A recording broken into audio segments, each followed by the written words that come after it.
নমস্কার বন্ধুরা, আজকে আমি যে রান্নাটি করব সেটি হলো মাছের মাথা দিয়ে বাঁধাকপি, যেটা আমাদের খুব প্রিয় একটি রান্না। আমি বাজার থেকে একটা বাঁধাকপি কিনে নিয়ে এসেছি এবং সেটাকে এরকম সরু সরু করে কেটে নিয়েছি। আর একটু বেশি করে তেল নিয়ে নিয়েছি, তাতে মাছের মাথাগুলো একটু কড়া কড়া করে ভেজে নেব।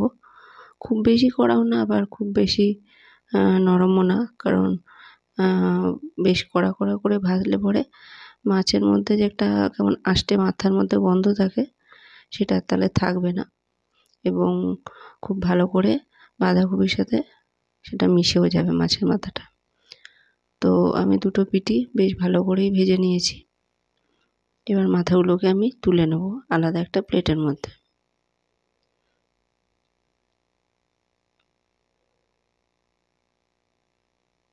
দেখুন, একটা একটা করে আমার মাছের মাথাগুলো সবগুলোই তুলে নেওয়া হয়ে গেছে।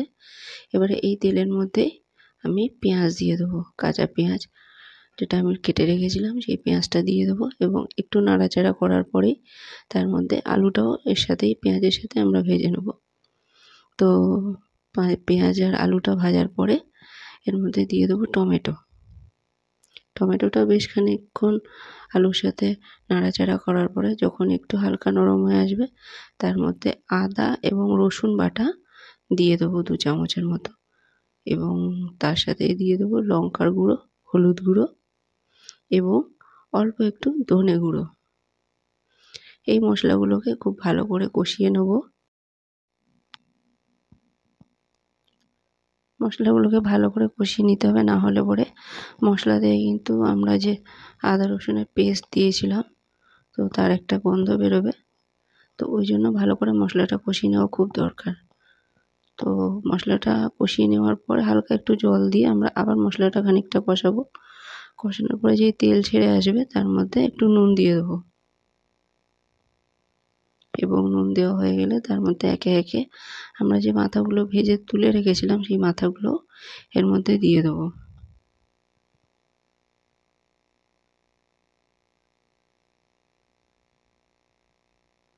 এবং মাছের মাথা দিয়ে পুরো মশলাটাকে বেশ ভালো করে কষিয়ে নেব,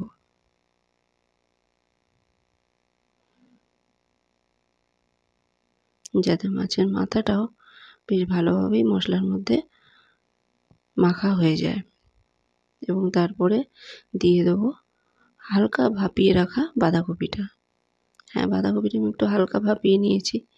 তাতে ভাপানো জলটা ফেলে দিলে পরে, মানে বাঁধাকপিটা যদি একটু হালকা ভাপিয়ে নেওয়া হয় এবং জলটা যদি ফেলে দেওয়া হয়, তো অনেকেরই বাঁধাকপি খেলে পরে গ্যাসের সমস্যা হয়। তো জলটা ফেলে দিলে পরে এই সমস্যাটাও হবে না এবং বাঁধাকপিটা একটু তাড়াতাড়ি রান্নাও হয়ে যাবে। যদি আপনার সময় হাতে থাকে তাহলে আপনি সোজা কাঁচা বাঁধাকপিটাই রান্না করতে পারেন, না হলে এরকম হালকা একটু ভাপিয়ে নিতে পারেন। তো এই যে বাঁধাকপি রান্না আমার প্রায় হয়ে গেছে। যেহেতু বাঁধাকপিটা আমি ভাপিয়ে নিয়েছিলাম ওই জন্য তাড়াতাড়ি হয়ে গেল। এবং এর উপরে আমি শেষে দিয়ে দেবো গরম মশলা এবং নামানোর আগে সামান্য চিনি দিয়ে আমি বাঁধাকপিটাকে কিন্তু একটু নাড়াচাড়া করে 2 মিনিট একটু স্ট্যান্ডিং টাইমে দিয়ে বাঁধাকপিটা নামিয়ে ফেলবো। আপনাদের কিছু কথা বলার ছিল, সেটা হলো যে যদি আমার রান্না আপনাদের ভালো লেগে থাকে, পছন্দ হয়ে থাকে এবং আমার আরও নতুন নতুন রেসিপিগুলি যদি আপনারা মিস না করতে চান, তাহলে আমার চ্যানেলটিকে সাবস্ক্রাইব করে আমার পাশে থাকবেন এবং সাবস্ক্রাইব বাটনের পাশে থাকা বেল বাটনটি অবশ্যই প্রেস করে দেবেন। তাহলে আমি যখনই নতুন কোনো ভিডিও পোস্ট করব, নতুন কোনো রেসিপি পোস্ট করব, তখন অবশ্যই তার নোটিফিকেশান আপনারা পেয়ে যাবেন। তো দেখুন, আমাদের বাঁধাকপিটা পুরোটাই হয়ে গেছে, আমি নামিয়ে নিলাম।